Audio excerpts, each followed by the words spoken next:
les humoristes ont deux sujets préférés, l'humour et eux-mêmes. Bienvenue à notre épisode de Donc Voilà Quoi, le podcast où je parle avec mes potes comiques. Aujourd'hui, je suis avec Thomas VDB. Et c'était génial de parler avec lui.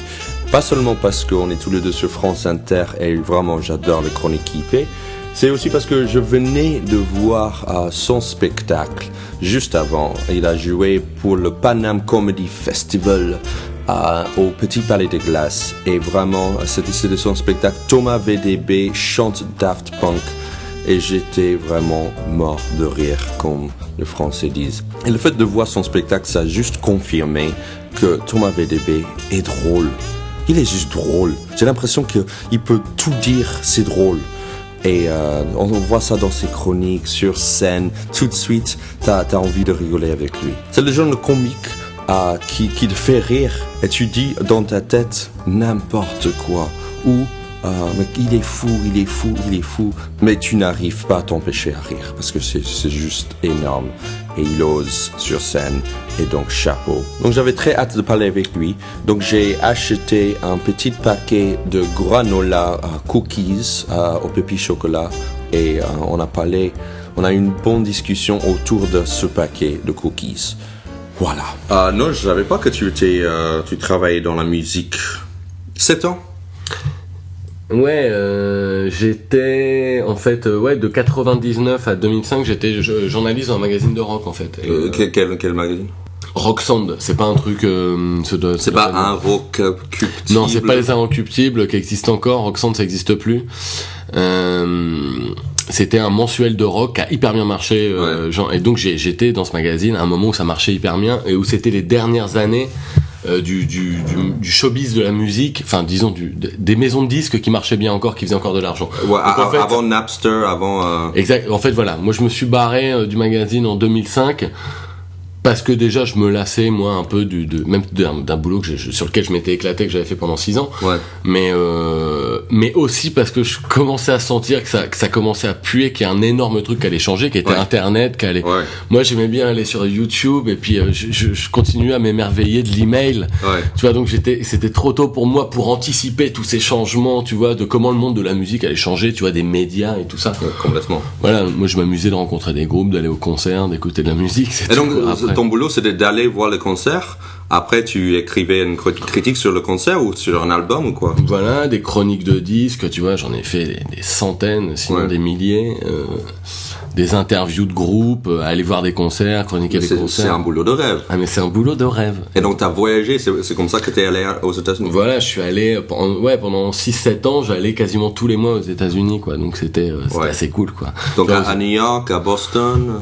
New York, Boston, enfin voilà, en général, chaque fois c'était les grosses villes puis je restais 4-5 jours, tu vois.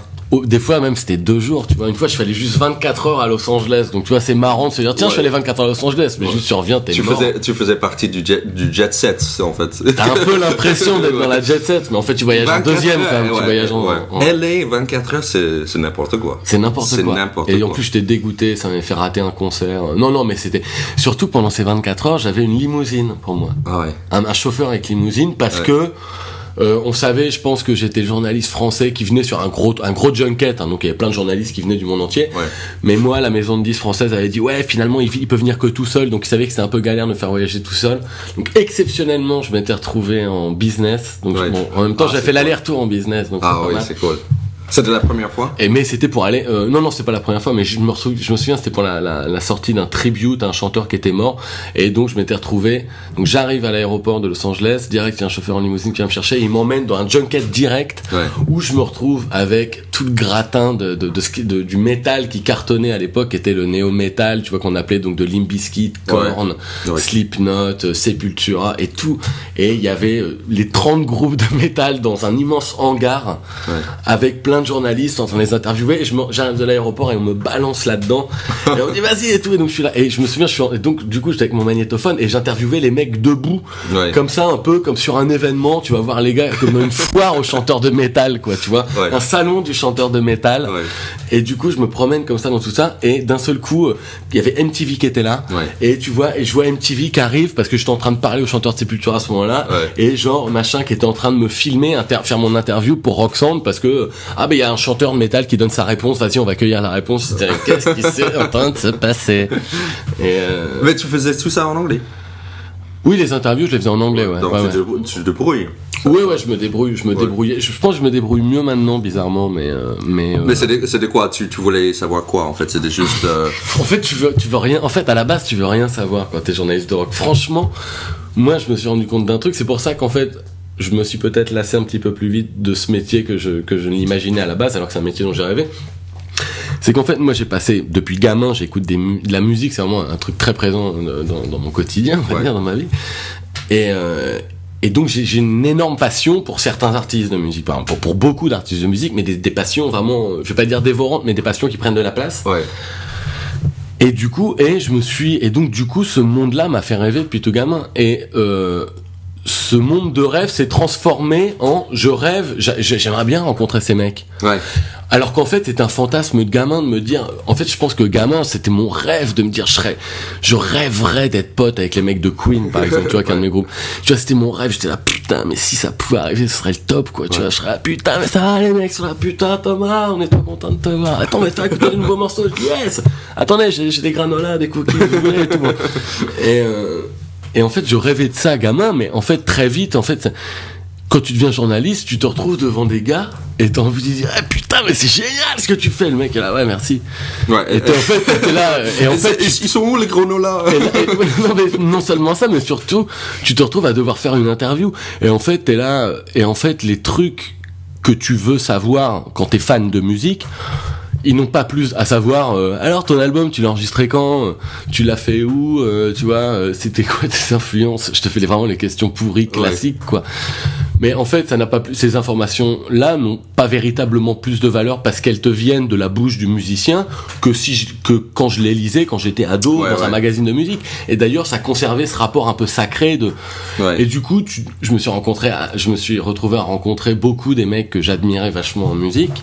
Mais tu étais un peu déçu finalement aussi? Non, j'ai pas été déçu parce qu'en fait, j'ai trouvé ça assez magique, mais en fait, je me suis rendu compte que les interviews que j'ai fait avec les musiciens que j'admirais le plus étaient les interviews les plus nulles. Ouais. Parce qu'en fait, déjà, tu sais tout du mec, donc t'as pas véritablement de questions à lui poser, t'as plus envie de lui dire, viens, on va boire un verre. En fait, non, parce que tu dois rendre un papier et tout, et dans un papier, tu dois montrer des éléments d'interview, tu dois pas faire un poème sur le groupe. Attends, mais je vais vous dire pourquoi c'est génial. Parce que je suis allé boire un coup avec lui, il a été hyper sympa avec moi, tu vois. T'es là pour récolter des infos pour le lecteur, tu vois, de la bouche du mec.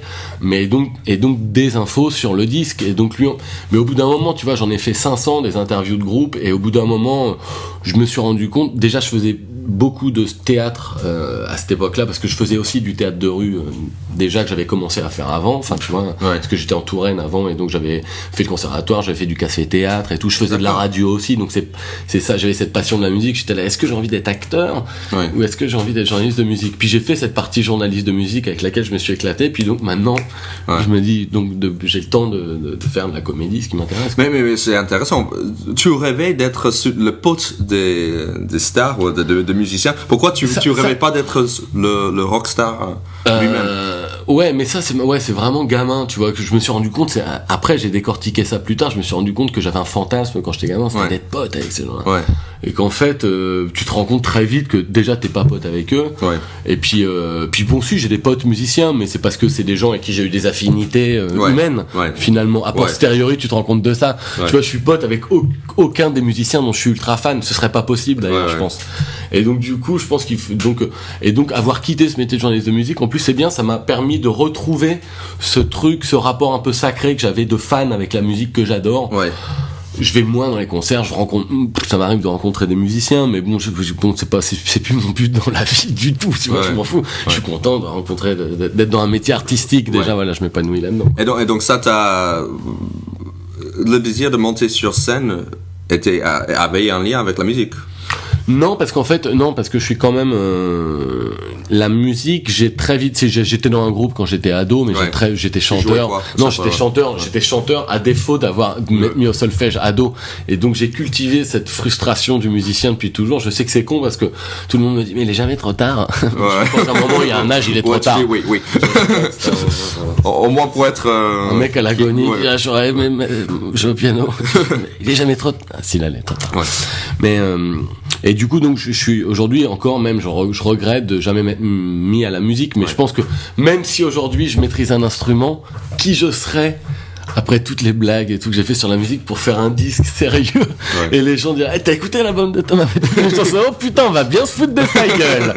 Tu vois, et donc c'est pour ça d'ailleurs que mon dernier spectacle, je dis pas du tout ça pour faire une transition pourrie, on s'en fout, mais c'est vrai que c'est d'ailleurs c'est vraiment un truc, c'est la logique, c'est vraiment un truc, c'est vraiment le spectacle d'un musicien frustré, mais c'est de faire des blagues sur ce que sera un musicien frustré, mais qui a absolument envie de faire de la musique quand même et de se prendre au sérieux, en fait.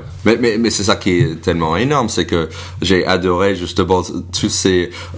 tu t'es mis au clavier, j'ai dit oh putain, il est doué ce mec, tu vois, il va jouer au piano un peu comme Gad Elmaleh, c'est jouer et après j'ai vu, mais en fait c'est même pas branché le clavier. J'ai dit non, en fait il joue pas du tout, mais tu l'as fait dans une manière assez convaincante au début, tu vois, on peut avoir le doute, tu vois, et c'est énorme justement. Pourquoi tu as fait ce spectacle qui est je chante Thomas VDB chante Daft Punk. Tu es vraiment fan de Daft Punk ou c'est juste un peu quelque chose que je maîtrise très bien, que je connais bien, que je contrôle en fait aujourd'hui parce que je l'étais un peu ado, c'est le côté fan en fait, tu vois. Et donc je vois ce que c'est, je connais très bien ce que c'est que l'hystérie d'un fan, et quelque chose qui me fait rire, c'est quelqu'un qui est très content, qui est content d'être là, quelqu'un qui a du mal à, tu vois, mes neveux m'inspirent beaucoup là-dessus, des fois, je les ai vus gamins, tu vois, ça me fait marrer les enfants, tu vois, quand des fois ça a du mal à contrôler sa joie, tu vois, ils crispent et tout de joie, et ça c'est un truc. Et donc et j'ai vu des fans faire ça, des fans un peu, tu vois, dérailler devant des trucs.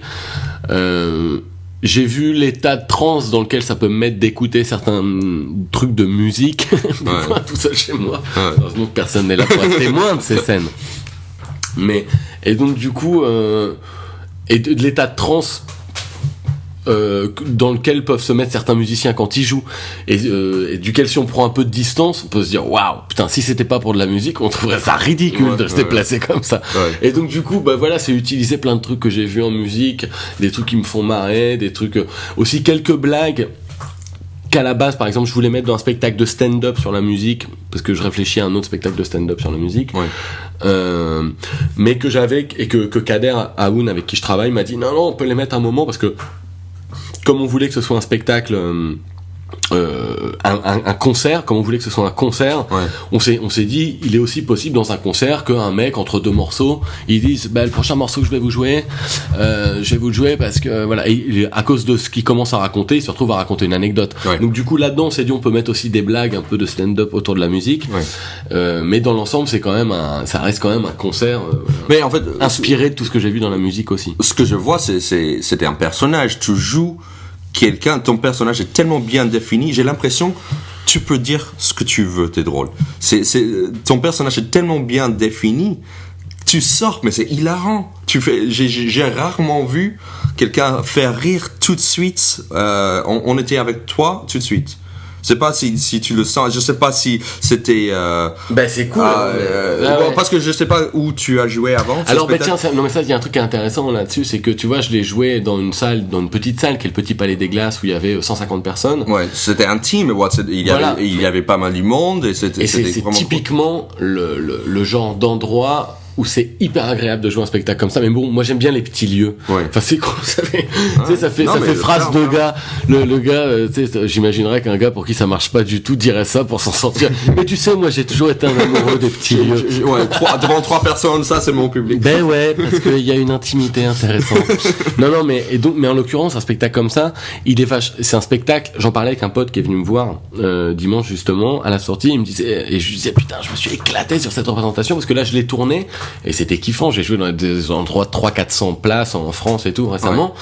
Mais du coup, je me rends compte que c'est un spectacle aussi qui fonctionne sur la minutie, sur le côté un peu foireux. Et mon pote me disait, c'est un spectacle de kermesse. En fait, c'est un mec qui veut faire de la French Touch dans une kermesse. C'est exactement ça. Et du coup, mais qui en fait, pour lui, il monte sur scène, donc c'est hyper important. Il se rend pas compte que c'est une kermesse. Et donc du coup, c'est un truc, faut pas qu'il y ait un énorme... Si le public est loin, il rate des trucs, évidemment, un petit peu. Et donc, quand tu fais ce spectacle en tournée, ça a le même. C'est quoi la différence? Je me suis rendu compte que ça.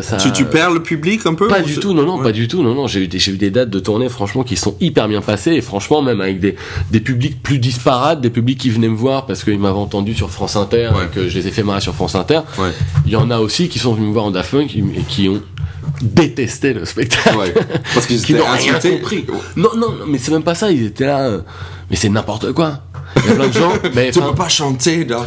Non, mais c'est même pas que. Alors évidemment, les gens, moi, le titre à la base m'amusait, c'est parce que le titre nous amusait avec Kader qu'on s'est dit on fait ça. Déjà le titre, on s'est dit c'est mortel. Ouais, on s'est dit l'idée de chanter Daft Punk c'est tellement débile que. Mais après non, les gens ils se disent mais c'est juste un mec qui gueule, il fait de l'impro et tout. Et en fait non, c'est pas improvisé du tout, c'est hyper écrit. Par contre, ça demande effectivement beaucoup de précision dans le jeu. Ouais. Et il est possible qu'il y ait des représentations où on soit plus précis qu'à d'autres, et des fois si on est un peu moins précis, il y a des effets qui me passent moins bien, et ça peut comme c'est vachement plus fragile, ça peut passer aux yeux de certains qui sont pas habitués à un truc un peu décalé comme ça, même si je suis pas grand utilisateur du mot décalé, faut bien dire, et pour certaines personnes ça peut être un spectacle de n'importe quoi, et je peux le comprendre, je comprends que ça puisse pas du tout plaire à tout le monde. Évidemment. Mais où j'étais vraiment impressionné, c'est, tu sais, pour le stand-upper, on essaie toujours de donner l'impression que c'est improvisé. Tu sais, et là, j'ai vu à la fois que c'était assez précis, ton jeu était assez précis, mais on avait toujours l'impression que tu étais libre, quoi. Et vraiment que tu trouvais les idées comme ça, et c'était ça vraiment qui était très fort. On a l'impression de voir quelqu'un se marrer. Tu vois, et c'était ça qui était vraiment chouette, qui me faisait rire, quoi. Mais c'est vrai qu'il faut, c'est comme c'est un perso, c'est un état à retrouver avant de jouer à chaque fois. Ouais. T'as du mal des fois si t'es fatigué ou parce que ça demande beaucoup. Mais pour le stand-up c'est pareil, hein. C'est quand même un état. C'est un état de générosité, d'avoir envie de raconter son truc. Oui, quand bien sûr. Raconter, tu vois, après 70, 100, 200, 500 représentations, mais. Ouais. Moi, franchement, je l'ai fait sur mes spectacles précédents. C'est pour ça que je suis content de l'avoir fait plus rare. Ce spectacle, ça fait un peu branleur de dire ça, mais c'est vrai. Moi, Daft Punk, quand on a commencé à le jouer, je voulais pas le jouer 5 fois par semaine. Je sais que tous les producteurs me disent, mais c'est comme ça qu'on se développe et tout. Je dis, ouais, mais moi, si c'est comme ça, je suis malheureux. Au bout d'un moment, je me fais chier à jouer tout le temps le même truc. Allez, alors je sais que alors on va me dire, faut pas jouer tout le temps le même truc. C'est jamais le même soir. Mais si, parce que tu pars, ton spectacle, il commence sur la même étincelle. Tu dois partir sur une énergie qui consiste à tenir ton public qui est pas toujours le même, mais à partir du même texte. Ok, faut trouver des brèches d'impro et tout, mais elles viennent pas tout le temps. Ça dépend de la fatigue aussi, évidemment. Et donc je trouve que moi, je sais que c'est comme ça qu'on s'impose et tout, il paraît, mais jouer 5 fois par semaine pendant des 3 ans et tout, moi je me suicide, quoi. Mais quand tu as joué ce spectacle à Paris, c'était où? Au Point Virgule. Donc je l'ai joué l'année dernière 2 fois par semaine pendant 6 mois en fait avant d'aller faire un film. Donc ça, j'étais hyper content, c'est le premier film que je faisais. T'as fait quoi comme film? Un film qui va sortir cet été qui s'appelle Les Francis. J'ai commencé à poster quelques âneries sur, parce que là la bande annonce va arriver, j'attends ça. Putain, il y a un film, je suis dans un film qui va passer qui sort. Donc voilà, c'est une grosse prod, quoi, une grosse comédie, quoi, dans laquelle j'ai un rôle pas mal, quoi. Cool. Un des rôles principaux, pour ne pas dire. C'est cool. Et c'est qui l'a écrit? Alors ça a été écrit par quelqu'un qui s'appelle Pierre-Marie Mosconi, qui est corse. C'est un film qui se passe en Corse, c'est une comédie qui se passe en Corse. Et c'est drôle même si c'est un Corse qui l'a écrit. Écoute, ça a réussi à être drôle malgré le crossing. Mais non, mais on s'est bien marré, si, parce que ça raconte justement, ça joue beaucoup avec les ficelles, on va dire, de ce qu'on s'imagine être les Corses et tout ça. Donc on est pris en chasse par des, entre guillemets, méchants Corses pendant tout le film. C'est 4 potes qui se retrouvent pris en chasse par des Corses un peu cinglés, à l'occasion de vacances, parce qu'en fait il y a un gars qui a perdu son grand-père au début du film, il doit aller retrouver les racines de sa famille en Corse. Et à cause de moi, qui suis un peu le clampin de la bande des 4, qui fume des pétards, qui m'a fait choper par les douanes volantes et tout ça, du coup, on va se retrouver dans la merde, et puis c'est une espèce de chasse à l'homme après. Et c'est vraiment un film, donc c'est le premier film dans lequel j'ai joué, et donc cool. J'ai hâte de le voir, parce que je l'ai même pas vu, je le découvre dans une dizaine de jours. De le voir sur le grand écran. Je peux pas te le dire parce que ça, je pense que j'irai avec des fausses moustaches dans une des premières représentations, tu vois, projection publique pour voir. Là, je pense j'aurais le trac. J'ai jamais vécu ça en fait. Ouais. Aller dans une salle de ciné puis me voir dans un film, j'ai jamais vécu ça. Je pense pour Vincent Lindon et tous ces gars-là, c'est des trucs, c'est la vie de tous les jours. Ouais. Et comment ils t'ont trouvé? Et ben ça, ils m'ont trouvé parce qu'en fait, donc tu vois, dès que j'ai quitté la presse rock et que mon premier spectacle a été en fait sur un magazine de rock, sur mon histoire de fan de rock. Ouais.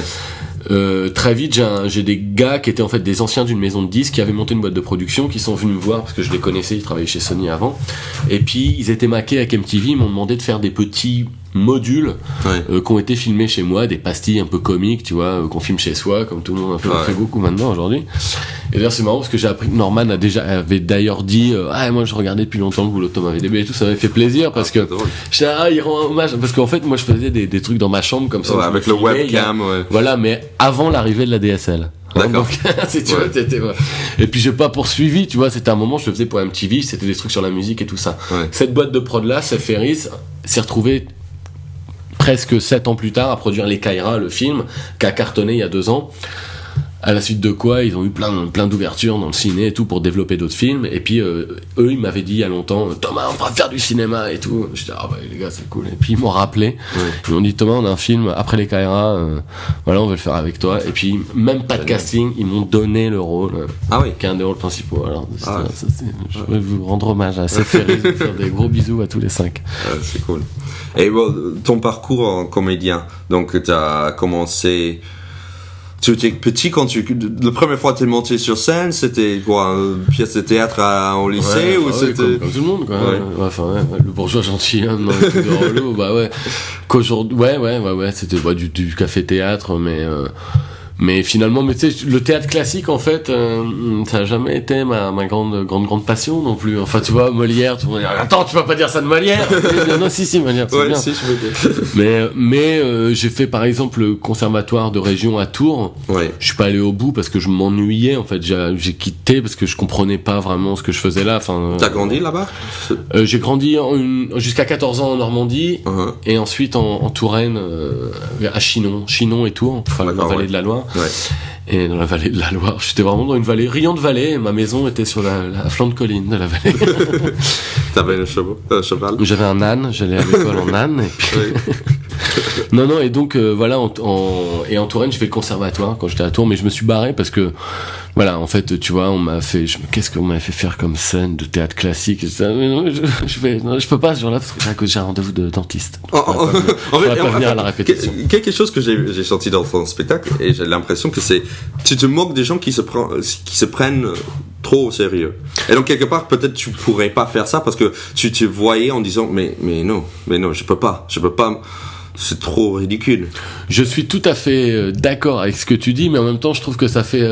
j'ai peur que ça sonne un peu prétentieux de développer, genre des gens qui se prennent au sérieux et tout. Dans la vie, faut s'amuser. Mais non... Mais c'est vrai qu'à la base, j'ai un vrai problème.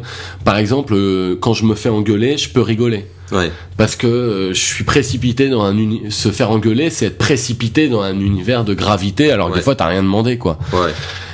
Alors, selon la personne par qui je me fais engueuler, tu vois, si c'est par exemple, tu vois, un truc qui est horrible dans la vie, c'est de se faire engueuler par un pote. Ouais. T'es un pote qui s'énerve quand on a putain, mais quoi, putain? J'ai plus envie de me mettre à chialer. Je suis putain, mais on est potes. Que si un mec, tu vois, genre, un jour, ton chef mais un jour, c'est un truc qui m'est arrivé comme ça, j'étais au supermarché et j'avais le casque sur les oreilles, j'écoutais la musique, et quand je fais les courses, tu vois, je suis plus dans la musique que dans les courses, donc du coup ça dure des plombs, mais du coup je suis dans la musique et ça m'arrive, je fais partie de ces relous qui peuvent siffloter. Ouais. Je sais que il paraît que c'est, et donc je suis comme ça, au mot moutarde, je me souviens, et je vois une vieille qui s'approche de moi qui est là. Bravo, en applaudissant, se mettant bien devant moi. Je suis là, pardon, hein. Elle fait bravo, jeune homme, vous avez un bel avenir, c'est du propre. Ouais. Je dis, mais quoi, qu'est-ce qu'il y a? Oh, c'est bien, il ne comprend pas en plus de siffler. Bravo, je dis, mais qu'est-ce qu'il y a? Et pour elle, c'était le comble de l'impolitesse, de la rudesse absolue. Ouais. C'est comme si j'avais sorti ma tobe au rayon de moutarde, quoi. Et là, même, c'est du propre. Et c'était vraiment exactement comme ça. Donc j'étais, écroulé de rire. J'étais, mais on ne peut pas. Je comprends qu'il y a un conflit conflit de génération et de valeurs. C'est clair, mais là, tu peux pas l'exhiber. Je veux dire, même si elle devrait se rendre compte que je vais être mort de rire. Ouais. Tu vois, donc elle était juste hyper ironique en fait, parce que exactement. Mais elle trouvait ça abominable que je sifflote au rayon moutarde en écoutant Queen. Ouais, surtout pas à côté du moutarde, quoi. Bah voilà, tu vois, aux endives. Il y a mais des choses sacrées quand même. Mais vraiment, le truc. Donc voilà, en fait, effectivement, les trucs, enfin voilà, mais je suis un peu, ça fait pareil, c'est un peu cliché de dire, tu vois, je suis un peu ado attardé, mais tu vois, c'est vrai que j'ai un truc un petit peu comme ça dans la vie, hein. Donc voilà, tout ce qui est pas beaucoup de choses qui me rapprochent du sérieux, je m'en tiens éloigné. Je suis pas très fan des situations conflictuelles, hein. C'était le sujet de beaucoup de mes sketchs aussi, enfin notamment dans mon deuxième spectacle je parlais pas mal de ça, mais c'est vrai que du coup, et les mecs qui se prennent, et surtout les gens qui se la racontent. En fait, moi, ce qui me fait beaucoup rire, c'est le narcissisme, les gens qui ont trop de confiance en eux, tu vois. Mais c'est la même chose, c'est les gens qui ont trop de confiance, ils se prennent trop au sérieux, quoi. Justement, ils pensent. Mais je sais qu'il y a beaucoup de gens qui réussissent grâce à ça, et donc tant mieux pour eux aussi. Mais moi, quelque part, quand je suis confronté à un mec, tu vois, enfin, tu vois, quand par exemple mon personnage dit tu vois, quand je suis arrivé à Paris, j'avais rien, enfin, j'avais juste ma jolie petite gueule, quoi. J'ai vu un mec un jour en interview qui m'a dit ça. C'était un mec d'un groupe qui m'a raconté un groupe qui commençait à peine à marcher, ça n'avait d'ailleurs jamais marché pour eux. Et le mec, mais il était déjà dans le show business, quoi. Et donc je faisais son interview pour le magazine. Et le mec, il voulait faire son interview fleuve, quoi. Tu vois, il sentait alors que tu vois, et le mec, il me raconte, il était plutôt beau gosse, quoi. Mais tu vois, j'avais rien demandé. Et le mec, je dis, tu viens d'où? Il me dit, voilà, moi j'étais zikos à Bordeaux quand je suis arrivé à Paris. J'avais rien, enfin j'avais juste ma jolie petite gueule, quoi. Et intérieurement, je dis, mais qui dit ça? Qui dit ça? Mais tu ne peux pas dire ça. Et donc voilà, il y a des trucs qui me font, donc des trucs intérieurement, je les note, je dis non mais ça un jour faut que je... Et donc ça rejaillit dans Daft Punk. Alors que ça c'était il y a 10 ans. Mais des trucs des fois où quand je vois quelqu'un qui se la raconte un petit peu trop, j'ai des trucs interdit ça. Où il y a des trucs voilà où la mode par exemple. Alors à la fin je fais une espèce de défilé où je pose à fond parce que les photos de mode, les photos posées me gênent par exemple. Moi aussi, mais c'est hilarant pour nous. Les humoristes on voit ça, mais comment les gens peuvent se pas rire, quoi. Et il peut pas. Mais normalement les photos, tu vois, mon agent, parce que j'ai un agent de cinéma maintenant, qui m'a dit il faut des photos posées et tout. C'est pas possible et tout. Et donc j'en ai fait quand même, où c'est des photos où je les ai vues, j'étais là, mais j'essaie de faire le beau. Alors ça c'est vraiment le truc. Je suis là, désolé. Hein, s'il y a des gens qui trouvent que je me la raconte, ok, désolé. Et donc tu vois, c'est pareil. L'agent a dit non, il faut que tu sois bien présentable et tout. Mais moi je suis là, mais non, sinon les gens, mes potes vont se foutre de ma gueule, quoi. En fait, c'est ça, je crois que c'est l'espèce de hantise. Tu vois, l'espèce de petit personnage qu'il y a dans ma tête, la petite voix que t'entends tout le temps. J'ai peur que ce soit mes potes qui soient là, la honte, la honte, tu te la racontes. Donc, du coup, il y a un truc, voilà, faut pas se la raconter. Sinon, et donc, du coup, c'est vrai que le perso de Daft Punk, c'est vraiment un mec qui se la raconte.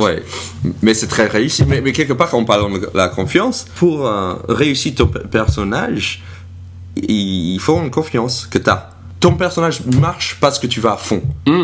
Et pour ça, il faut une confiance. Ouais, mais en fait, je pense que ce perso que je fais, il est, tu sais, on a tous un clown, quoi. Tu vois, on a tous un clown au fond de nous qui dort. Et donc, mais je pense que tu vois, comme tu sais, je fais un perso qui fait des poèmes aussi, des fois sur scène, qui s'appelle Paulin, où il y a quelques poèmes qui traînent sur Internet. Il est pas loin de ce personnage-là aussi. C'est un personnage très enfantin, et je pense que ce clown, moi, c'est mon clown, c'est un peu ce personnage-là, tu vois. C'est un gamin qui, là, en l'occurrence, se retrouve ultra arrogant sur scène, ultra sûr de lui et tout. Et c'est ce gamin qui trouve que il est hyper intelligent de s'être mis à la French Touch là. Je fais de la French Touch. Et donc et donc ce personnage là, je pense que donc tu sais, comme on l'a tous en nous, moi c'est un curseur que tu places au moment d'arriver sur scène. En fait, c'est un bout de toi, donc je sais pas si c'est une question de confiance. Faut avoir la confiance du comédien qui va jouer, ça, il faut l'avoir à chaque fois, mais faut pas la remettre en question là, en question juste avant d'aller jouer cette confiance. Non, on peut pas. Mort, quoi, mais t'as un rituel avant de monter sur scène, t'as quelque chose justement pour te mettre en place? Non, j'ai vraiment aucun rituel. Si à un moment, putain, c'est marrant, ça fait 3 fois que je parle de Queen dans cette interview, mais à un moment, je m'étais rendu compte qu'écouter une chanson de Queen qui s'appelle Good Old Fashioned Lover Boy, si je l'écoutais à chaque fois avant de jouer, j'ai l'impression que je faisais des meilleures représentations. Mais ça c'était il y a longtemps, donc je m'étais dit ah putain faut que je l'écoute avant. Ouais. Et je sais pas, mais c'est complètement idiot. On est bien superstitieux, j'ai l'impression. C'est beaucoup plus de la superstition. Ouais, exactement. On a tous nos petites rituels. Mais en fait je fais même plus ça et c'est complètement stupide. Mais j'ai pas de truc. Je réfléchis avec mon casque, non, avec Daft Punk, non, y a rien en fait, y a pas de... Mais quelque part, le premier 2 morceaux où tu sors, c'est une espèce de rituel pour te mettre en personnage aussi. Ouais, et en fait, je suis tellement en âge déjà à la fin de ces 2 morceaux, tu vois, parce que c'est épuisant à chanter ces 2 morceaux. Moi, je fume pas mal, je suis un gros fumeur. Donc j'arrive, j'ai pas l'habitude de donner autant de la voix et de chanter en gesticulant, tu vois, c'est l'équivalent d'1 heure de sport en 4 minutes. Donc déjà, je suis tellement rincé à la fin que mon personnage est obligé de composer avec cette fatigue. Et ça, donc déjà, ça t'aide à ne pas mentir, tu vois, ça t'aide à te précipiter dans le perso, quoi. Ouais. Et donc, quand t'es monté à Paris pour faire ça? Ou tu t'es déjà... Non, je suis arrivé à Paris pour faire travailler dans la presse musicale, mais en parallèle, j'ai fait beaucoup de théâtre de rue, parce qu'en fait, dès que je suis arrivé à Paris, j'avais déjà fait de l'impro et du café-théâtre à Tours, et j'ai un pote de Tours qui s'appelle Rodolphe Coutouis, qui est comédien, qui est un excellentissime comédien, qui m'a dit, et qui m'a appelé, on commençait à bosser, à faire du théâtre ensemble, il me dit ouais Thomas, j'ai envie de développer un spectacle avec toi en rue et tout, et moi je venais de commencer à travailler dans la presse musicale, donc en fait, mais on l'a quand même, je suis revenu un week-end, puis on l'a joué à Tours, ça a hyper bien marché, et puis je suis retourné bosser la semaine à Paris, puis le week-end après il m'appelle, il me dit ouais putain il y a 2 mecs qui nous appellent pour aller jouer le week-end après. Ah cool. Ah ok, mais moi j'ai une interview à Los Angeles. Elle me dit ouais bon et tout. Et en fait et depuis, c'est un spectacle qu'on joue encore aujourd'hui en fait. Et on l'a joué 600 fois depuis 99. Mais c'est quoi? C'est un spectacle un peu clownesque qui s'appelle Freddy Coup de Boule, qui est un spectacle un peu de rue, mais un peu de rue, on l'a joué en rue des centaines de fois. C'est un spectacle qui est l'histoire d'un recordman professionnel, qui est un personnage complètement idiot, qui est donc joué par mon pote Rodolphe Freddy Coup de Boule, et qui est un gamin qui se met en tête de battre des records aussi, et dont des records qui sont comme le lancer de mules talquées, donc c'est du lancer de chaussons, c'est l'écrabouillage de biscottes, c'est l'éclatage nasal de préservatifs, c'est l'enfilage de slips sans les mains. Et évidemment, tout ça ne pourrait pas se faire sans son entraîneur et tuteur, et c'est moi, son coach Enrique. Et donc je suis son présentateur, donc c'est vraiment un duo, tu vois, de clown normal. Et il fait ses... Et lui, il fait tous les records, et donc c'est un spectacle qui est très coloré à regarder, parce que lui il est complètement cinglé, et donc ça vole dans tous les sens. Enfin tu vois, le public, bon c'est vraiment un truc tout public, mais on l'a joué devant des grosses masses de gens. C'est drôle que t'es dans un duo où c'est pas toi. Exactement. Et ça a été, c'est marrant parce que d'ailleurs j'ai essayé où c'est pas moi qui fais le clown. Le clown, voilà, c'était plutôt le clown blanc. Non, exactement. C'est ça, le clown blanc. Enfin Logus, je suis Logus plus aujourd'hui quand je fais avec Mathieu Madénian, quand on présente la revue Kamikaze, que c'est lui le speaker un peu qui essaie de mener la soirée, et que moi je suis l'élément perturbateur qui comprend rien et qui est débile. C'est exactement le contraire du rapport que j'avais avec mon pote Rodolphe dans Freddy Coup de Boule, où j'étais évidemment non Freddy, calme-toi un petit peu, hein, tu vas rester là, tu vois, où j'étais plus le père adoptif, tu vois, le mec qui est là pour gérer quoi. Et il y a toujours ça dans un duo de clown. Non, justement, parce que je te vois tellement dans le rôle du clown justement qui mais en même temps je pense que mon pote Rodolphe a vu Daft Punk, il me dit putain tu m'as piqué un peu l'idée hein. non il a pas, c'est pas du tout ça, mais il parle comme un mec des années 40. Il a un gamin, il parle il est un peu comme ça. C'est vrai qu'on dirait un peu un mec d'un film en noir et blanc. Jean Gabin, on va voir un Ricard sur la canne bière. Et mon pote, donc du coup, non mais c'est vrai que mon pote était casqué aussi dans le truc, mais c'était pas du tout en rapport avec Daft Punk, c'était en rapport plus avec un homme canon, tu vois, parce que il se jette dans des cartons, enfin il fait des cascades, tu vois. Est-ce que c'est là ou quand est-ce que tu t'es dit peut-être je peux être drôle? En fait, ça peut être un métier, quoi. En fait, ça peut être un métier. En fait, quand j'étais dans la journaliste de rock et qu'au bout de 7 ans, je me suis rendu compte que Freddy Coup de Boule, on le tournait suffisamment, parce que tous les week-ends, toutes les vacances et tout, moi j'allais jouer le spectacle et tout ça. Il tournait suffisamment pour que je sois intermittent du spectacle, pour avoir ce statut. À un moment, j'en avais marre de la presse. Je me suis dit, ok, en fait, je peux arrêter et je peux être comédien. Et donc, j'ai arrêté la presse. Ça, c'était en 2005. Et je me suis dit, ok, j'ai le statut d'intermittent, en fait. Et très vite, est venue l'idée le one man me titillait un petit peu, et très vite j'ai eu l'idée de me dire putain, j'ai envie d'écrire un truc sur moi. Je me suis dit, je vais parler un truc de mon histoire de fan de rock. Ouais. Et j'ai fait mon premier spectacle en rock and roll qui racontait. Et donc, mais c'est ce moment où j'ai eu l'impression que je pouvais en vivre. C'est quand je me suis barré de Roxanne, en fait, où là vraiment j'ai fait un peu le point. Ouais. Je savais que j'étais quelqu'un qui faisait marrer ses potes et tout, qui faisait du théâtre de rue, qui était drôle en théâtre de rue et tout. Mais à un moment, je me suis dit, est-ce que je peux m'assumer Thomas VDB en comédien, Thomas Vandenberg en comédien, puis j'ai fait exactement. Ouais. Et puis j'ai fait mon premier one man, et puis il a bien pris, et puis j'ai continué du frais du coup de boule, et puis ce que mon premier one man m'a apporté m'a permis de continuer, quoi, tu vois. Tu jouais où à l'époque? J'ai joué, je l'ai commencé dans un endroit qui s'appelait le Moloko, qui est juste à côté du Bus Palladium, mais qui n'existe plus aujourd'hui, qui est un petit café-théâtre. Ouais. Et ensuite, je l'ai joué au Théâtre du Temple, je l'ai joué au Sentier des Halles pendant pas mal de temps, et au Comedy Club. D'accord. Je l'ai pas mal tourné, ce spectacle. Ouais. Et puis ensuite, j'ai joué un autre spectacle, un autre stand-up qui s'appelait Presque Célèbre, mais qui était plus une volonté de faire du stand-up classique. Ouais. Et de laquelle je me suis rééloigné finalement en refaisant Daft Punk, un récital de chansons Daft Punk, qui est là pour le coup presque du théâtre de rue mais en salle. C'est un truc avec de l'énergie du théâtre de rue mais en salle. Et comment ça s'est passé le stand-up que tu as essayé de faire? Est-ce que ça te correspondait? T'as senti que c'était ton truc ou pas? En fait, tout ce qui était écrit là-dedans, j'ai entièrement coécrit avec quelqu'un qui s'appelle Benjamin Parent. Ouais. Qui aujourd'hui est quelqu'un qui écrit beaucoup pour le cinéma et tout ça. Tout ce qui était dit comme blague là-dedans et tout partait d'endroits en moi qui étaient sincères. Ouais. Et c'est vraiment à ça que je voulais me frotter. Mais par contre, ce spectacle ne parlait pas de grand-chose en fait. Ouais. C'est-à-dire que j'avais mal dosé les ingrédients. D'accord. On va dire un peu de ce que je voulais dire. Ça parlait trop de moi. Ça parlait trop de... Par exemple, de bides sur scène. J'adore ça.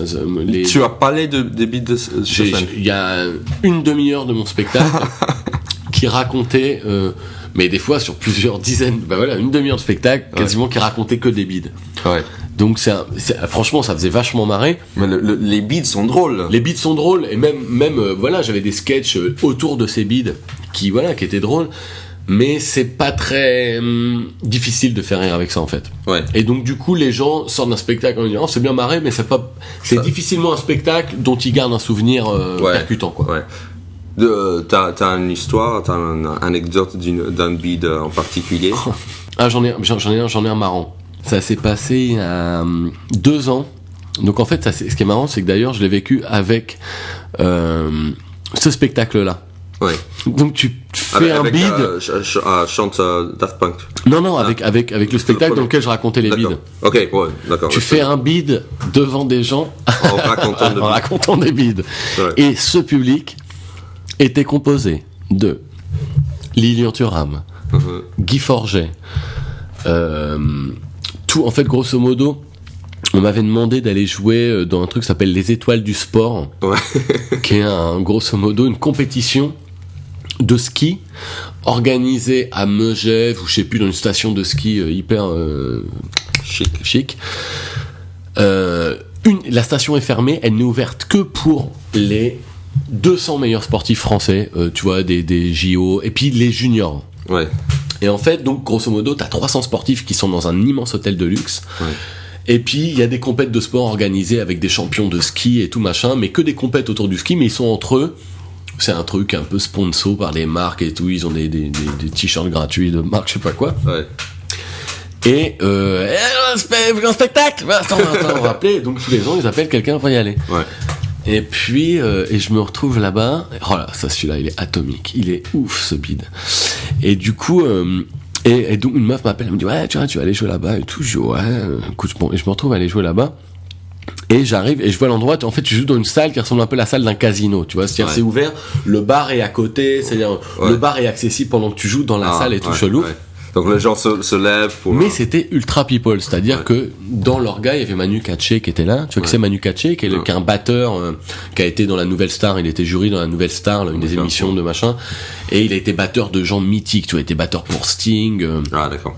pour Peter Gabriel et tout ça. Ouais. Et il est tellement pote d'ailleurs avec Peter Gabriel que là, il était avec Peter Gabriel là. Il était avec Peter Gabriel qui était invité en plus. C'était là, moi, à un moment, je me suis retrouvé, je prends l'ascenseur, j'étais tiens, Peter Gabriel à côté de moi. Tiens. Tiens, Pierre, c'est pas vous, Pierre Gabi. Et je me retrouve donc en arrivant là-bas et donc je sentais l'ambiance, tu vois, de il y avait les rugbyman qui étaient là et en fait il y a beaucoup de sportifs là-dedans, tu vois, mais attends, mais un champion étoilé les mecs qui fumaient des clopes à mort et tout, ils se mettaient des grosses races à l'alcool. C'est vraiment pour eux une semaine de détente de vacances et ils étaient tous là au bar un peu bourrés machin et genre le spectacle a commencé et tout. Bon, d'abord il y a un speech sur le sport, faites-en, c'est excellent pour la santé. Et ensuite j'arrive, ok, tu vas jouer. Maintenant votre humoriste. Attends.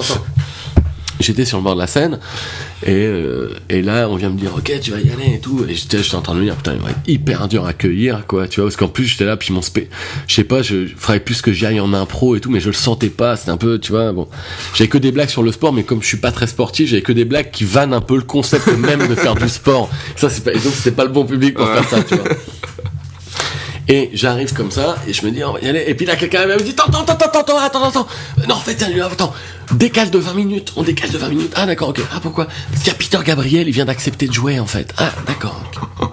Peter Gabriel, je fais un show, en fait, d'accord. Donc là, on fait déplacer. Ah, le public, exceptionnellement. Attendez, oui, il y avait le spectacle, mais d'abord, on a une surprise. Peter Gabriel, vous le savez, est là. Et il ne le fait jamais, mais il a accepté de jouer des morceaux. Là, Unplugged à New York. Ouais. Donc tout de suite l'ambiance bascule dans l'unplugged de Peter Gabriel à New York, genre lumière et tout le monde est là avec les appareils photo en train de filmer Peter Gabriel qui joue 5 chansons et tout au piano, tout le monde. Et fin du concert, merci Peter Gabriel, thank you de votre accueil et tout machin. Et là on rebascule de l'unplugged à New York à la salle du casino avec le comique Thomas VDB qui va jouer. Après la première partie effectuée par Peter Gabriel. Ouais, j'allais dire, il a fait ta première partie, Peter. Et là, j'arrive et je me prends un mur, quoi. Mais je me prends un mur. Tout le long de ton spectacle ou juste le début ou... Du début à la, tu vois, il y a des moments où quand c'est des conditions particulières, c'est-à-dire un public qui est pas là pour. Ouais, c'est très dur. Ça passe ou ça casse, quoi. Ouais. Et si t'es pas un super bon improvisateur, tu vois, un mec avec qui je bosse comme Mathieu Madénian, pour faire un truc comme ça, pour te ramasser un public, génie de ouf, tu vois. Ouais. Genre, tu vois, parce que lui, il va aller en conversation avec les gens vachement et tout. En fait, c'est un truc que j'ai beaucoup fait en théâtre de rue. Ouais. Puis là, tu vois, il y avait un truc un peu corporatiste, c'est comme quand tu joues devant une corporation, c'est comme quand ça nous arrive tous dans ce métier, tu vois, on va jouer dans des soirées privées, des trucs comme ça. J'ai vu Elise Moon il y a pas longtemps raconter que s'était pris une tôle dans une soirée privée. Il racontait ça à la télé, quoi. Mais parce que en fait, c'est toujours différent. Tu viens pour un public qui est pas là pour ça. Il est pas venu te voir. Tu vas jouer pour eux. T'es le cadeau qui sort du gâteau, quoi. Donc en fait, c'est toujours. Bon, des fois ils sont en train de manger. Des fois ils veulent juste parler avec draguer la secrétaire du chef. Mais ce qui est rassurant de savoir, c'est que tous les comiques connus, mais régulièrement vont se prendre des tôles dans des soirées privées pour des gros chèques. C'est important de le préciser. Mais ça fait mal. Hein? Ça fait mal. Ah bah ouais, mais bon, après, c'est fait pour le chèque. On aime l'argent, on n'aime pas l'argent, alors. Et il y avait quelqu'un qui a crié pendant le spectacle que t'as fait là? Non. Ou c'était juste le blanc? Est-ce que les gens commençaient à juste parler entre eux? Non. Par contre, un jour, les gens ont crié pendant un spectacle où j'étais allé jouer pour une association caritative contre la mucoviscidose. Contre la quoi? La mucoviscidose, qui est une maladie génétique grave, tu vois, qui fait mourir plein de gens trop jeunes. Ouais. Pour te donner une idée, dans cette soirée-là, ça c'est un autre bide. Je passais après le défilé des Miss. Et moi, je venais faire mon spectacle sur le rock. Ouais. Le mec il m'avait dit ouais, tu veux bien venir et tout. Il avait vu mon spectacle à Perpignan, il avait trouvé que ça avait hyper bien marché et tout. Il m'a dit je veux que tu reviennes et tout, s'il te plaît, viens jouer dans une soirée que je fais contre la mucoviscidose. Ouais. J'ai dit ok, pas de problème, mais le mec, il avait pas du tout. En fait, l'idéal pour ça aurait été qu'il me produise ailleurs. Oui. Il fait la soirée, mais pour mon public, parce que là, il me met après un défilé de Miss dans le public, il y avait plein de parents avec leurs enfants handicapés. Moi, j'arrive et je fais mes blagues sur le sperme. Qu'est-ce que tu veux, évidemment. Au bout d'un moment, ça suffit maintenant.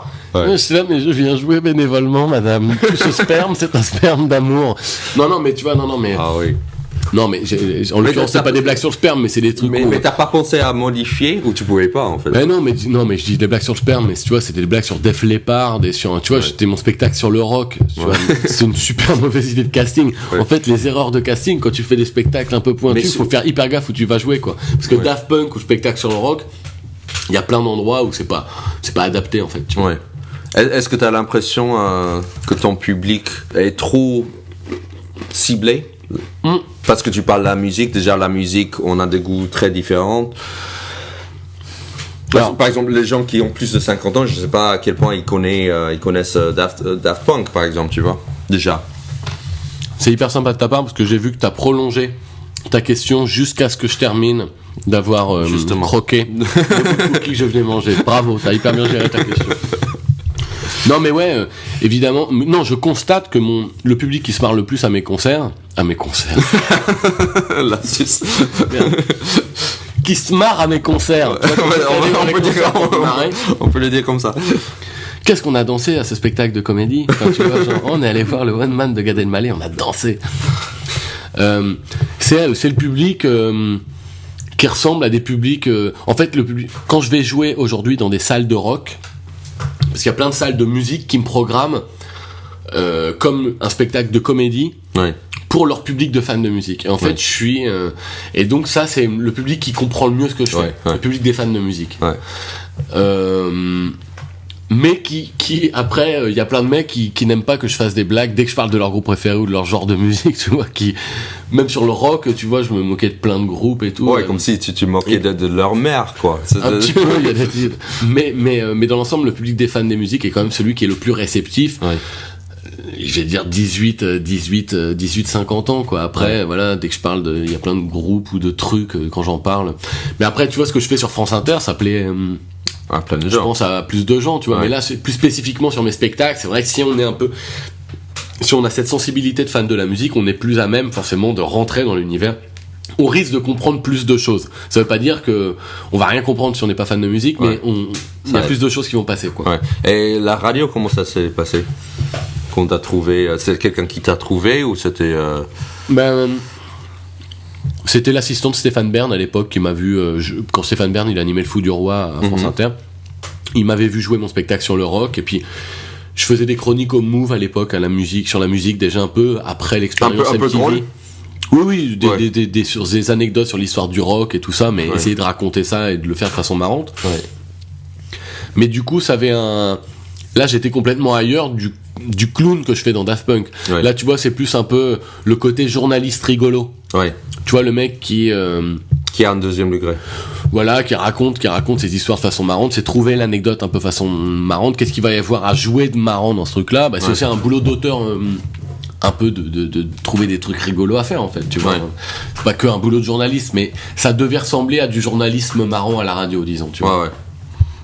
Tu écrivais avec quelqu'un Non, le Move, non. À France Inter, j'ai écrit avec les 3 premières années, j'ai écrit avec Benjamin Parent, qui était le mec avec qui j'ai écrit mon précédent spectacle. Mais là, depuis 2 ans, j'écris tout seul. D'accord. Et en fait, je me suis vraiment rendu compte que c'est une question de...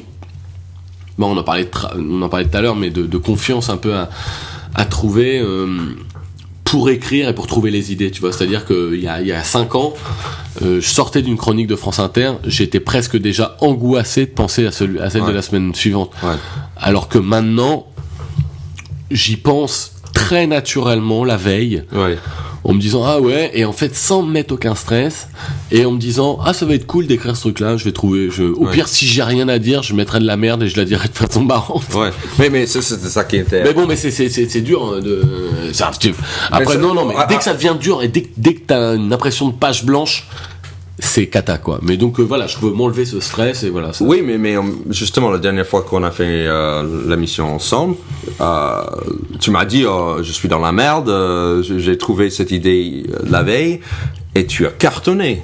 Tu te souviens, c'était tu parlais de... Non mais en fait tu sais le proctologue mais ça a hyper bien marché. Mais en fait on sait jamais si ça va marcher avant. Non, bien sûr. Avant, on sait, comme c'est un matos à usage unique. Moi, réellement, je suis jamais sûr de moi avant d'y aller. Par contre, dès que je commence à la lire, t'as tout intérêt à être le plus sûr de toi possible au moment de la défendre, évidemment. Mais avant de commencer, tu sais jamais si ça va faire le bide. Et si t'as pas un rire pendant les 2 premières minutes, ça te déstabilise pas? Parce que des fois... Ah ben moi, par exemple, un truc que je fais, c'est... un truc que je m'astreins à faire, c'est essayer d'avoir un rire le plus vite possible. Ouais.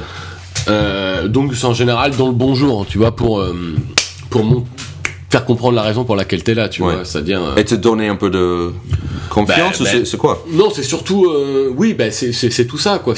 C'est donner l'assurance au public, faire comprendre au public que t'es bien là pour un truc qui est de la connerie, quoi, tu vois. Moi, mon but, c'est d'être marrant, c'est pas de dire des choses sur la bio de l'invité. Hein. Ouais, bien sûr. D'ailleurs, je me suis rendu compte... Dès que t'es amené à devoir aller sur une page Wikipédia d'un invité, c'est jamais bon signe en général. Tu vois, moi j'ai besoin parce que je vois souvent. Ah, toi, tu vois pas du tout, mais pas du tout. Pas du tout, souvent. C'est super tes chroniques que tu fais inter, je trouve. Bon, merci. Donc, tu étais sur le fou du roi. Après, comment ça a basculé? Stéphane Bern est parti. Isabelle Giordano a pris la relève pendant 1 an. Mais d'accord. Et donc toi, tu as juste continué. Ils m'ont gardé. Sur la même émission, le même créneau. Même créneau horaire. L'émission avait changé de nom, mais c'était l'émission de divertissement du matin sur France Inter. 11h30, toujours le même créneau. Exactement. Et donc après elle, c'était Lopez. Et après elle, c'était Lopez, et puis Lopez qui s'est volatilisé en cours d'année. Et d'accord. Ça marche. T'as pas vu mais quand est-ce que justement t'as fait le bascule entre quand t'as commencé, tu écrivais avec quelqu'un, et tu t'avais pas beaucoup de confiance, t'avais le trac pour chaque fois. Et quand est-ce que t'as commencé à vraiment sentir, ok, je peux le faire tout seul déjà, et j'ai pas besoin de stresser? Il y avait un moment précis où c'était juste. En fait, ça veut dire quand Giordano est arrivé.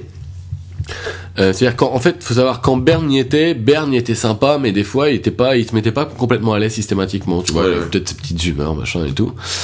Et donc voilà, je me sentais pas. Et en fait, dès que Bern est parti et que Giordano est arrivé, j'ai été conservé par Inter avec Daniel Morin. Ils en ont gardé 2, c'est Daniel Morin et moi. Ouais. Parce que mes dernières chroniques chez Bern et tout commençaient à être vraiment pas mal et tout. Enfin, tu vois, je commençais à être... T'as trouvé ta voix, en fait. Exactement. Ouais. Et j'ai continué cette année chez Giordano en écrivant avec Benjamin. Ouais. Mais en confiance parce qu'il m'avait gardé. Donc, tu vois, tu te sens légitime déjà, tu te sens à ta place, quoi. Ouais. Et donc, les chroniques que j'écrivais, je les écrivais avec Benjamin et je commençais à avoir beaucoup moins besoin de lui, en fait, quoi. D'accord. Et puis à la fin de l'année, il m'a dit ouais, je vais aller écrire, je vais aider ma meuf à écrire parce qu'il est le chéri de Joséphine Braille. Après, il n'y a pas eu de remplaçant. Je me suis dit mais en fait, attends, j'ai du matos à chaque fois. Enfin, tu vois, si je m'y mets la veille à y penser, ça.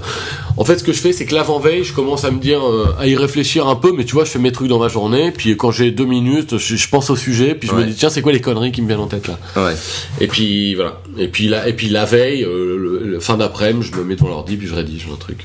D'accord. Et il y a des choses improvisées sur le moment ou c'est plutôt écrit? Non, j'improvise dès que quelqu'un intervient en fait. Oui, bien sûr. Tu vois. Mais parce que justement, encore une fois, comme tu fais dans ton spectacle, tu réussis à donner l'impression que ce que tu dis est très spontané. Ben ouais, mais ça, je pense que c'est quand c'est cette illusion qui demande le plus de travail en fait, je pense, parce que c'est des transitions un peu invisibles, parce que par exemple des fois t'as 2 paragraphes de texte qui disent complètement l'un le contraire de l'autre.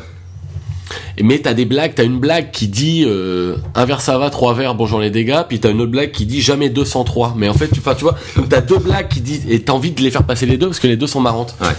Et ben en fait, pour que les 2 passent, il faut une transition au milieu qui consiste à dire bon, ce que je viens de dire en fait je le pense pas vraiment, moi ce que je pense, enfin tu vois, il faut que, et donc c'est les transitions, c'est les transitions des mécanismes de ce que tu penses pour que tout ça donne l'impression d'un discours un peu improvisé. Non, mais ça c'est une chose, ça, tu parles d'écriture, moi je parle aussi de jeu. C'est un truc naturel que tu dégages, qui est sûrement. Je pense à un bagou un peu qui vient du théâtre de rue. Un peu je pense justement, c'est là un côté on voit ton expérience justement. Mais j'ai un côté tête de gondole de supermarché, je crois. Aussi, on va dire. Alors voilà, c'est formidable. Je vous fais la remise sur tous les jambons pendant 2 heures. Mais c'est vrai que j'ai un truc un peu, je peux avoir une énergie un peu comme ça, mais qui me sauve vachement aussi. Tu vois, quand des fois j'ai un texte un peu moyen et tu fais, Ouais, tu je le l'ai pas vends, hey ouais, tu fais l'impression. Mais bah, quand tu vois, que- t'arrives à choper un rire de genre, voilà. T'as un rire, on va dire, un peu de complicité, mais je sais pas si c'est aussi drôle pour l'auditeur, en fait. Tu vois, ça fait ricaner Ouais. pour les gens qui sont autour de la table. Des fois, quand tu sauves une blague foireuse par un Ouais. je sais pas si l'auditeur, tu vois, il voit rien déjà. Je sais pas. Je pense. Si tu fais rire les gens à côté, c'est sûr que tu vas faire rire aussi C'est les plus auditeurs. pertinent si tu fais rire les gens à côté, mais je sais pas si pour autant c'est drôle de l'autre côté du poste quand même. Mais bon. Mais t'as de bons échos. Oui, non, mais j'ai des très bons retours. Puis, Ouais. puis je suis, bah, c'est cool que de pouvoir faire ces podcasts vidéo aussi, tu vois, Ouais. même si je suis pas le mec le plus revu, tu vois, sur internet non plus, tu Ouais, vois. ouais. Mais c'est bien de pouvoir les montrer parce que moi je me dis, au moins, la trace qu'il en restera, ce sera sur internet et on pourra voir. Donc je me dis, ouais, j'amène un peu de comédie là-dedans dans mon jeu aussi, tu vois. Ouais. Mais t'es pas le seul, j'ai l'impression, de plus en plus dans cette émission particulièrement, on est tous des comédiens. Je pense, moi justement, Nicole Ferroni, quand tu la vois, je sais pas si elle improvise, mais elle regarde presque pas son texte, elle joue vraiment. Nora aussi, elle est vraiment dans le jeu.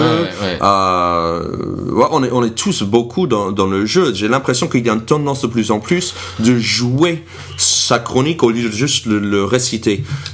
Disons que le réciter, je pense que de toute façon il faut pas. Oui, bien sûr. Mais c'est pas évident d'arriver à le rendre vivant. Non, mais je pense que ça c'est un personnage. Faut trouver un peu ton perso de radio, enfin ta voix de radio, quoi. Ouais. Parce que tu vois, si je décide de faire une chronique comme ça où je parle exactement comme ça, en étant avec ma voix normale de Thomas VDB, j'ai intérêt d'avoir un texte, mais qui soit d'une force totale, parce que tu vois, il y a rien que l'énergie ne vient combler, en fait. Enfin, tu vois, justement, l'énergie ne vient rien combler du tout, parce qu'il n'y a pas d'énergie, t'es juste dans un truc de pertinence du texte, des idées que tu défends. Donc, moins tu joues, plus t'as intérêt d'avoir un texte hyper intéressant et hyper pertinent, tu vois. Ouais. Et donc ça, à la radio, comme en plus t'as pas l'image, tu vois, t'as que les idées, en fait. Ouais. Et donc, tu vois, faire rire juste avec des idées, tu vois, c'est du boulot d'auteur comique, mais tu vois, quand en plus on t'impose un nom, c'est-à-dire l'invité c'est Clémentine Célarié, fais rire avec ta voix normale et tout, enfin t'es obligé de trouver des ficelles, tu vois, d'énergie, de trucs comme ça. Moi c'est et c'est un perso de radio, une voix de radio, je pense que tu trouves. Ouais.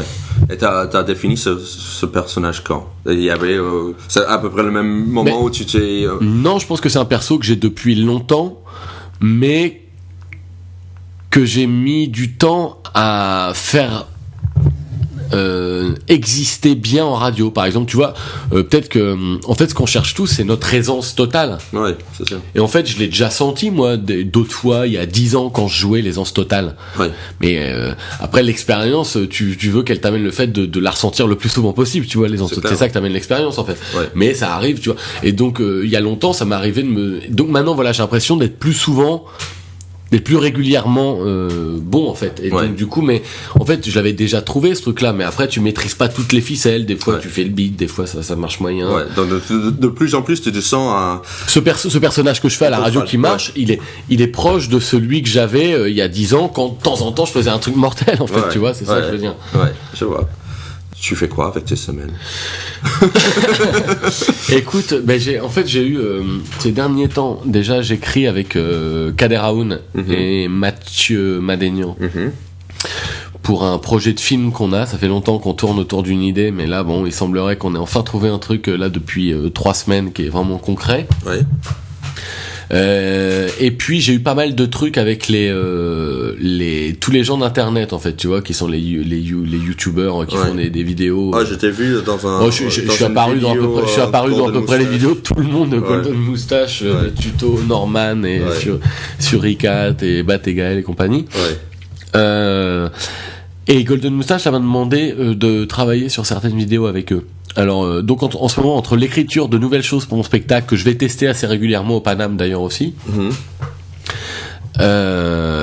entre ça, la promo du film qui va arriver très bientôt, parce que ça c'est on commence déjà à bosser dessus, parce que j'ai pas mal bossé sur la post-prod du film aussi, dans la mesure où c'est moi qui fais la voix off du film, et que ça c'est des choses qui ont été amenées après la réal du film évidemment. Donc cette année j'ai été pas mal de trucs en écriture et puis post-prod de certaines choses comme le film notamment. D'accord. Et voilà. Et puis écriture d'un nouveau spectacle. Et le scénario que tu écris avec Mathieu et Kader, c'est plutôt quelque chose, comique j'imagine, mais c'était toujours un rêve de créer un film. Je pense que maintenant la meilleure façon que t'as de faire un film qui soit le plus proche de ce que t'as vraiment envie de faire, c'est de l'écrire, hein, tu vois. Il faut pas attendre qu'il tombe tout cuit. Ouais. Et voilà, c'est partant de cette logique-là qu'on s'est dit, il faut l'écrire pour nous, quoi. Et donc, mais avec Mathieu, on s'est trouvé une grande compatibilité de comédie, tu vois, genre quand on a fait les revues Kamikaze, où on est 2 présentateurs et on a d'ailleurs transformé ça sur une soirée qu'on a vendue à Comédie il y a 2 mois qui s'appelait L'Art d'être rigolo, qui est une conférence sur la comédie, comment être drôle. Donc il y avait plein d'invités qui venaient faire des sketchs et c'était Mathieu Madénian et moi qui présentions. Et en fait, on réutilisait beaucoup des choses qu'on avait écrites pour ce cabaret qui s'appelait la revue Kamikaze, qu'on a joué dans plusieurs théâtres à Paris, et qui est un truc qui nous a montré qu'on avait un duo qui marchait hyper bien, quoi. Et on s'est dit, faut pas qu'on passe à côté de ça, faut qu'on fasse une sorte. Je vous vois très bien, vraiment présenter une émission vraiment à la télé régulièrement. Ça peut, je sais pas si tu le sens aussi, mais mais on y a pensé aussi, en fait. Il peut avoir beaucoup de potentiel. Ouais, on y a pensé aussi. Et mais voilà, bon, en fait, tu vois, c'est avec Kader, c'est beaucoup de réflexion aussi. C'est pas se mettre à écrire n'importe quoi, donc c'est beaucoup de temps à parler, à discuter des idées. Tu vois, avant de faire Thomas VDB chante Daft Punk, ça fait 1 an qu'on se disait qu'est-ce qu'on fait de différent, quoi. Ouais. Et Kader, il a mis en scène ton spectacle ? Ouais, il l'a coécrit avec moi, il l'a mis en scène. D'accord. Et il est comment ? Moi, je sais, il est très connu, mythique, grâce à... il a fait un peu un Burger Quiz, il a fait Jamel et tout ça. Est-ce que, en tant que metteur en scène, il t'a vraiment aidé Je pense que j'ai jamais rencontré quelqu'un qui m'a autant aidé professionnellement, depuis que je fais ce métier de comédien, en tout cas. Ouais. Comment ça s'est passé ? C'était lui qui t'a vu et il t'a dit en fait, on l'a rencontré. En scène, ou... Non, il était venu me voir au Sentier des Halles quand je jouais en rock et en roll il y a 7 ans. Ouais. Et à la sortie, j'ai un message, salut, c'est Kader Aoun, j'ai vachement aimé ton spectacle, appelle-moi. On s'est rencontrés, il m'a invité au Jamel Comedy Club, mais moi j'avais déjà un producteur à l'époque. Ouais. J'ai fait un sketch au Jamel Comedy Club. Et puis on est restés potes, il continuait de s'intéresser beaucoup à ce que je faisais et tout, alors que j'avais un producteur et tout, mais il me donnait des idées, on parlait de boulot et tout. Ouais. Et puis à un moment, je me suis dit, ça avançait pas comme je voulais avec mon précédent producteur, et j'avais une ouverture avec Kader, et puis je me suis dit, allez, on bosse ensemble, et puis et très vite, en fait, avant de discuter d'une idée, il parle de ce que t'es toi. Et il dit qu'est-ce qu'il y a d'intéressant et de drôle à utiliser chez toi. Et c'est ça le terreau de la conversation, en fait. Ouais. C'est pas qu'est-ce qu'on pourrait écrire comme histoire qui serait marrante. Ouais. Il essaie vraiment de trouver ton angle à toi. En fait. Voilà. Ouais. Et ça c'est ça qui est incroyable parce que ce mec-là, regarde, il a bossé avec Jamel. Ouais. Tu vois qu'il a beaucoup contribué, je pense, à faire exploser Jamel. Ouais. Il a bossé avec Mathieu Madénian. Ouais. Qui aujourd'hui cartonne dans un autre registre complètement. Ouais. Moi je cartonne ni comme Jamel ni comme Mathieu, mais je suis ravissime, si le mot existe, de ce que Kader m'a fait progresser. Ouais. Et aujourd'hui Kader il sert à Norman qui fait des vidéos, qui cartonne sur internet, il l'aide à le mettre en scène, à développer il aide Norman à développer son spectacle. Donc il va mais faire c'est encore un autre truc. Et à chaque fois, si Kader il a une idée de blague pour Norman, c'est jamais une idée de blague qu'il aura ni pour Mathieu, ni pour moi, ni pour personne d'autre. Ouais. En fait, à chaque fois, il voit la personne. C'est que des trucs il parle aux comédiens, à tes spécificités de comédien. Et c'est un mec qui est d'une culture générale immensissime et tout, et donc tout ça a été étayé de beaucoup de choses et tout. En fait, c'est marrant parce qu'en fait, moi, tu connais le producteur de musique qui s'appelle Rick Rubin ? Non. Qui est un des plus grands, qui est sinon sûrement le producteur aujourd'hui mythique de rock, qui a bossé avec tous les plus grands groupes depuis 30 ans, les Beastie Boys, les Cult, les Red Hot, Johnny Cash, je t'en passe, c'est tout le monde. Rick Rubin. Et en fait, ce mec-là est mythique, Rage Against the Machine, enfin tout le monde. Et ce mec-là est mythique parce que il a produit, à chaque fois qu'il produisait un disque dans les années, à partir du milieu des années 80 jusqu'à début des années 90, ou même moi où j'écoutais vachement de musique, où je commençais, je découvrais putain ce nom-là, mais il est tout le temps sur tous les albums qui cartonnent. Puis quand j'ai commencé à interviewer plein de musiciens et tout, les producteurs, c'est pas des gens qui donnent des interviews. Rick Rubin ne donne jamais d'interview, c'est un multimilliardaire qui habite dans son château. Ouais. Et qui a ses studios, qui est fou de musique et tout. Et quand j'ai commencé à rencontrer des groupes, je leur ai dit, mais putain, mais alors, album produit par Rick Rubin, c'est quoi d'avoir un album produit par Rick Rubin? Et les mecs, ils disent, mais en fait, Rick Rubin, t'es en studio, t'es avec le groupe, t'enregistres ta musique et tout machin. Et puis il vient toutes les 2 semaines, il passe une après-midi avec toi, et puis il parle, il écoute ta musique, il parle, mais il touche pas les boutons, hein, il parle, il te donne un livre, il te dit, tiens, lis ça. Et puis il se barre, et tu le revois 2 semaines après. Et en fait, ce mec-là, il t'ouvre des portes, et je comprenais pas trop ce qu'on me disait, en fait, quand je lisais des trucs sur Rick Rubin. Depuis que je travaille avec Kader, je me suis dit, c'est marrant, j'ai compris un truc sur ce que les musiciens me disaient de Rick Rubin depuis que je travaille avec Kader. Parce que c'est un mec, des fois, en 4 phrases, il t'ouvre 10 portes, et t'es là, oh putain, d'accord, ok, ouais, d'accord. Mais moi, il m'avait dit, c'est pas avec ce spectacle-là que ça va breaker et tout, hein. Enfin, parce que lui, il me produit, donc le but, c'est que ça break, et que ça marche de plus en plus. Il me dit, voilà, faut en faire d'autres, on va faire d'autres, et on va faire d'autres spectacles ensemble avec Kader. Et donc, il t'a dit que c'est pas avec ce spectacle-là que tu vas faire. Pourquoi? Je pense qu'il a raison. Il me dit, toi, t'as fait Freddy Coup de Boule, t'as fait un rock and roll, t'étais journaliste de rock, tu fais du stand-up, machin, mais là, t'as fait un récital de Daft Punk et tout. Il me dit, j'avais un autre spectacle de rue aussi dont je t'ai pas parlé, qui s'appelait Boutros le Mage, qui était l'histoire d'un hypnotiseur qui perd ses pouvoirs en public. Donc, qui était plus un happening de rue qui dure une 30aine de minutes. Ouais. Et du coup, il me dit, il faut que les gens voient tous les trucs que tu fais. Ouais. Il me dit, il faut qu'ils voient tous tes persos et tout machin, tes poèmes, parce que mon perso qui s'appelle Paulin, qui fait des poèmes. Et il me dit, il pense pas que je suis quelqu'un qui fait juste du stand-up. Voilà, bon, ça fait, je veux pas que ça sonne prétentieux du tout de dire ça. Il pense que j'ai d'autres choses à montrer que le stand-up. Et voilà. Prétentieux, c'est vrai. Voilà. En me faisant faire Daft Punk, j'ai compris ce qu'il voulait dire. C'est pas stand-up, j'ai compris ce qu'il voulait dire. Ouais. Est-ce que tu as l'impression que ce spectacle-là où tu chantes Daft Punk, est-ce que tu as l'impression que c'est le meilleur spectacle que tu as déjà fait? Le plus personnel en tout cas. D'accord. Le plus dans le personnage, le plus juste à toi. Avec un rock and roll qui est quand même un truc où je parlais de ma passion pour le rock, mais là avec plus d'expérience derrière. Ouais. Donc plus de maîtrise un peu de ce que je fais, tu vois. Oui. Et oui, c'est clairement le spectacle le plus juste, exactement. Ouais. T'as une question pour moi? C'est qui les mecs qui t'ont donné envie de faire rire, toi? Professionnellement, tu veux dire bien sûr, Bill Cosby, Seinfeld et George Carlin. Ces 3-là, je regardais vraiment quand j'étais petit. Bill Cosby, je pense en premier, quand Himself, je sais pas si tu as vu ce spectacle qui s'appelle Bill Cosby Himself. Non.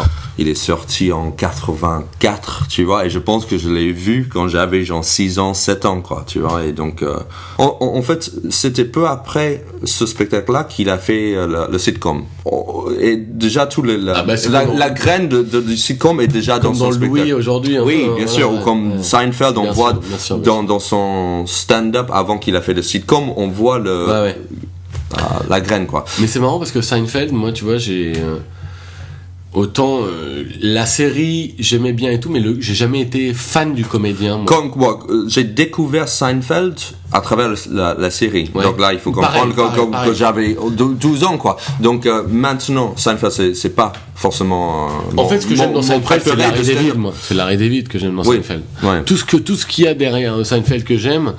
Parce qu'en fait, j'aime pas, je trouve sa façon de jouer à lui un peu donneur de leçon. Oui, et j'aime pas comment il joue. Je trouve quelques idées se sont très bien, mais il est loin d'être mon stand-up préféré aujourd'hui. Mais on parle de quelque chose que j'ai vu quand j'avais 10 ans, mais quand j'ai vu le sitcom. Il y avait un autre sens il y a 10 ans aussi. Et quand j'ai vu le sitcom, est génial, tu vois. Peut-être moins aujourd'hui, mais. Bien sûr. Mais ça, c'était aussi une collaboration. C'était pas que Seinfeld. Bien sûr. Et bien sûr, Seinfeld était le moins drôle dans la série. En tant que personnage, il joue pas bien. Voilà, c'était le plus agaçant, c'est sûr. Est-ce que tu es conscient aujourd'hui, par rapport à beaucoup des comédiens de stand-up qui à Paris, de combien certainement beaucoup d'entre eux t'envient d'avoir pu avoir accès à cette culture dont celle qui est en France est juste une imitation de celles que toi t'as pu côtoyer en habitant à New York? Mais j'ai l'impression que aujourd'hui les humoristes français de notre génération, ils sont un peu geeks. Maintenant, tu peux regarder le spectacle de Bill Cosby sous-titré, donc tu peux y aller. Je sais pas si Non, mais moi je trouve ça assez. Je me dis, tiens, c'est New-Yorkais qui est venu habiter à Paris.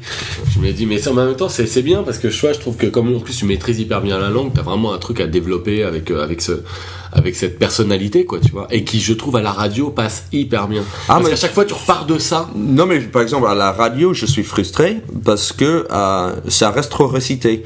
Je m'écoute et je sais, par exemple, quand je parle maintenant à toi ou dans la vie, quand je suis c'est différent quand je suis à la radio. À la radio, j'ai plus la pression et je sais que j'écris un texte assez fin des fois et donc si je dis reciter ou réciter, tu vois, tout de suite les gens peuvent ne pas comprendre. Bien sûr. Et tout de suite, ça met t'as cette pression-là supplémentaire. Oui, et donc je me mets encore plus de pression. Donc ça sonne encore plus à réciter. Ouais, bien tu vois sûr. Ce que je veux dire? Et oui, mais ça donne, c'est ça aussi quand je te parle de personnalité, c'est que ça donne du charme aussi. Oui, mais des fois ça me ralentit. Quelque part, quand je te vois toi, je dis, je peux jamais faire ça en français, tu vois. Ouais, bien sûr. Peut-être un jour, peut-être si je bosse vraiment. Mais donc, oui, mon charme est ailleurs, ma force est ailleurs. Mais j'ai l'impression, Louis C.K. a dit ça, c'est que tous les humoristes, on joue des instruments différents. C'est-à-dire, on peut pas comparer Exactement. un batteur avec un saxophoniste, tu vois. Même chacun, en fait, je dirais même que chacun joue avec l'instrument qui se construit pour soi, quoi. Parce que il y a pas 60 saxophonistes, je pense, tu vois, c'est chacun son instrument. Et c'est ça que Kader voit, justement. C'est quoi ton instrument? Exactement. C'est comme quand il y a 10 ans, je faisais un truc qui est hyper bien, sauf que là, aujourd'hui, c'est mon instrument que je travaille de mieux en mieux, en fait, tu vois. Tu l'affines encore plus. Exactement, en fait, tu vois, mais l'instrument, en fait, on l'a en main dès qu'on fait des blagues, qu'on est gamin et qu'on fait rien à nos parents. En fait, l'instrument, c'est l'envie de bien faire, en fait. Tu vois, la générosité, l'envie de faire le mieux possible. Tu vois, quand tu racontes une blague à table devant tes potes, t'as pas envie de la foirer, ta blague, même si c'est tes potes et tout machin, c'est pas grave si tu la foires. Mais tu mets ton cœur là-dedans, en fait, quand tu la racontes. C'est pareil avec le public, ça va. Mais ce cœur, le cœur et le mélange de ce côté, ça fait ta personnalité de comédien, en fait, je pense. En fait, c'est sûr. De bien belles paroles. Les philosophes du rire. Bienvenue sur Humour et Philo. Bon, il faut que j'y aille chercher ma fille. Ah ouais, ta fille. Ouais. Donc, bon. Merci beaucoup. Merci Seb, tu rigoles, merci à toi. C'était juste, j'imagine tu vas avoir beaucoup trop de matière. Voilà, c'est la fin de notre épisode d'Humour et Philo, comme dit Thomas VDB. Et c'est drôle là parce que il a dit quelque chose de très profond. Après, bien sûr, il doit le casser avec quelque chose humoristique. J'ai trouvé que à la fin, ça montrait bien sa personnalité et tout ce qu'il disait, qu'il n'arrive pas à prendre les choses trop au sérieux. Voilà, j'espère que ça vous a plu. Si c'est le cas, allez sur Facebook. Livre de visage, là vous pouvez liker la page et être au courant de tout ce qui se passe. Vous pouvez aussi me suivre sur Twitter, c'est @smarksmarks. Et si vous voulez venir me voir sur scène en anglais, c'est tout le vendredi et samedi au Gymnase. Merci de votre fidélité et à bientôt.